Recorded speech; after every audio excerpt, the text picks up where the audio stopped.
Hello, I'm Paul Hollywood. I'm Development Director at Sumo Leamington. I'm really proud to be here today to talk about Stampede Racing Royale. Awesome, man. So talk about what Stampede Racing Royale is all about. Well, Stampede Racing Royale, at its heart, is a classic karting game with a twist. 60 players online, battling out together over 3 rounds of elimination to be crowned the champion. So it's round 1, we lose 20 players, round 2, another 20 players, and the last round is, okay, if you want to be the champion and be the best in the Stampede universe. The game is free to play. We're coming out very soon on Steam, Early Access, and Microsoft Game Pass Preview. You have a long history of racing titles. Like, what did you learn from those games that you brought with you to Stampede Royale, Racing Royale? Everything. You know, it's a journey. It really is a journey. Personally, I've worked on 7 games beforehand, WRC games, MotorStorm Pacific Rift. The development team has got a massive heritage of racing games, Sonic All-Stars, Forza, Colin McRae Rally, and that blend of industry dinosaurs like myself, plus a very young, vibrant, skilled and passionate team. There's 140 people working on this game, and we all love it. We play it every week for about an hour, and it's so easy to get everybody to stop working and play the game because it's so much fun. When you have so many players in a race, what are some of the challenges of making sure it doesn't feel too clustered or you're not getting hit constantly? I'm speaking as like a 20-year veteran of Mario Kart. Yeah, very, very true. There's a lot of different game mechanics going on within Stampede Race Royale. So firstly, it's the technical side. The game is server authoritative. We run the game on the server and we send information to each client, so the game is very fair and even. It also helps us protect against hackers and bad actors and cheaters. And then the actual mechanics of the game as well, where you have so many carts, so it's a really not complex, but really impressive physics engine that we have to cope with all the collisions, all the weapons that are going off, as well as the different mechanics for boosting, power-ups for protecting yourself, and also massive amounts of fun that you can play in the game. So talk about, you have 3 different carts in the game. Talk about how they vary in play. And do you have different drivers as well, or just carts? Okay, so we have 3 carts in the game right now. That is going to get more and more as we progress through our seasons, because we're going to be dropping more content, tracks, game modes, game mechanics, as well as cosmetics, like you say. So once you've chosen your cart, you can pimp your ride. You can choose a nice skin for the cart, you can choose cool wheels, and these different variations of the cart, like heavy, light, and standard that we have right now, have slightly different variations in handling. So you pick one that suits your driving style. And then when you choose your cosmetics, there are small little variations, like little perks that you can bring into the game. We're still making it quite level and even, but these are perks that you can choose, again, to complement the way that you play the game. So there's a level of customization, almost like, I wouldn't call it a talent tree, you call it perks. It's better like a perks. It's kind of manipulate the way you play a little bit. Just a little bit, yeah. We call it kart mastery, and that's the way you can there's a big tree that you can sort of move around. We also have player progression, so the player journey is you level up, and obviously as you play the game more and more, you can then unlock cooler and cooler items. Or if you want to, you can use hard currency, your own hard currency, to buy star chips, and those star chips then can be used within the game. Or you can play and just enjoy yourself and sort of earn your rewards. What's the key to making a racing game feel good and tight?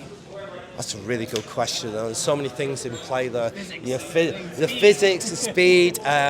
So what you want to do first, you want to start with just the way that the car handles. That's got to be really accessible for the casual gamer. But you also want to put in mechanics in there which will allow a more skilled player to master the game. So, as you play it, you can find these little subtleties that you can exploit to get more speed out of your car. And once you've got that, another big important thing is the way that you perceive and view the car. So the way the camera is positioned, the way the camera moves and reacts. So as you accelerate and decelerate, is super important for that feel. Then you've got the cart-to-cart interaction. So the way, again, as I mentioned there, about physics have been really robust and solid. So you have a real sense of feeling of the cart is real. Then we have mechanics on the tracks as well, such as stomping blocks, rolling blocks, and lasers. And these items are dynamic and can change race by race, so no 2 races are the same. And we also have multiple routes on the track, so you can choose a racing line that suits you, but sometimes we may block those off just to keep you on your toes. Yeah, talk about the track design, because it's got to be different when you have so many players on a track at the time. It's got to be different than a regular racing game. That's absolutely true. We have to give enough space for that number of players on the track, so it doesn't feel too crowded, but you want to concentrate the action. And as I mentioned before, as you go through the different rounds, you have 20 players in the final round. We have slightly tighter tracks again to funnel and focus the energy and the excitement of the race, and make it purposely for that a number of players on the track. So yeah, there's been a lot of thought in our track designs. This isn't the first Battle Royale race. We had F-Series 99 come out last year, a few years ago. Did your team see that and think of any ideas or draw inspiration from that game? You were probably working on this a long time before that, but I'm just curious if other games inspire you to make changes or look at designs. We look at all the games in the market.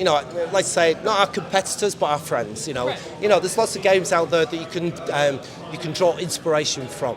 And we look at your long-established karting games as well as your newer games, and we take them all in. But we also look at games that are have massive multiplayer online elements with battle royale elements. And we take all these inspirations. But what we wanted to create here was our game. It's a unique game, a unique offering, and hopefully it's something that's going to appeal to a lot of players. When does your game come out, and what platforms are you aiming for at launch? Okay, we're coming out in a few weeks. We're coming out very, very soon. The version of the game we were playing just then, that is very close to what we're launching with. We're coming out on Xbox in Game Pass Preview, Steam, PC, Early Access. That's going to be Season 0. We're already going to be moving into Season 1 in 3 months. We have an exclusivity with Microsoft, and after that we'll be looking at supporting more platforms in the future.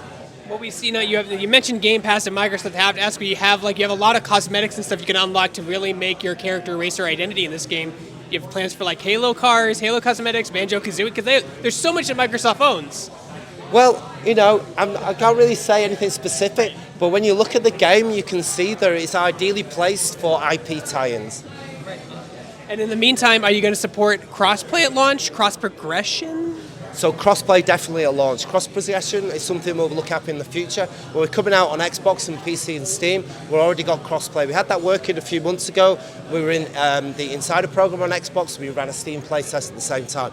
So that works. It's very solid, and it's a great way to play with your friends, even if you've got different hardware.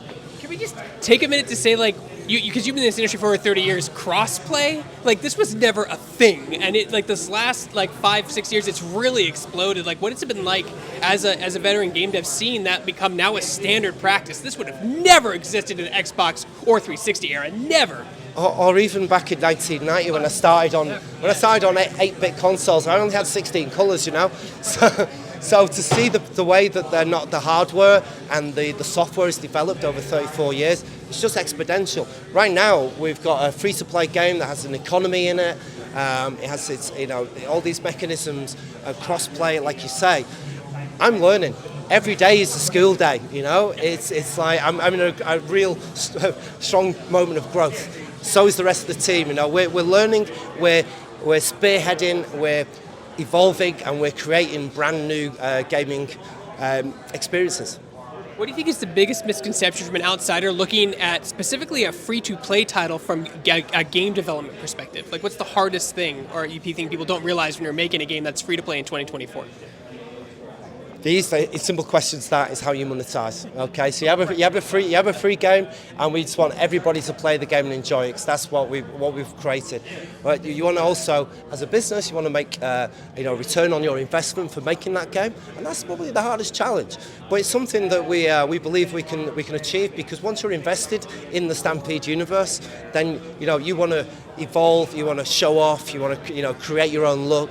And also you might want to just accelerate your sort of progression in the game as well. So there are many ways that you can enjoy the game, and there's many ways that you can spend your money as well. And in the meantime, where can they go to find updates, Discord, Steam page? Absolutely, we have social channels.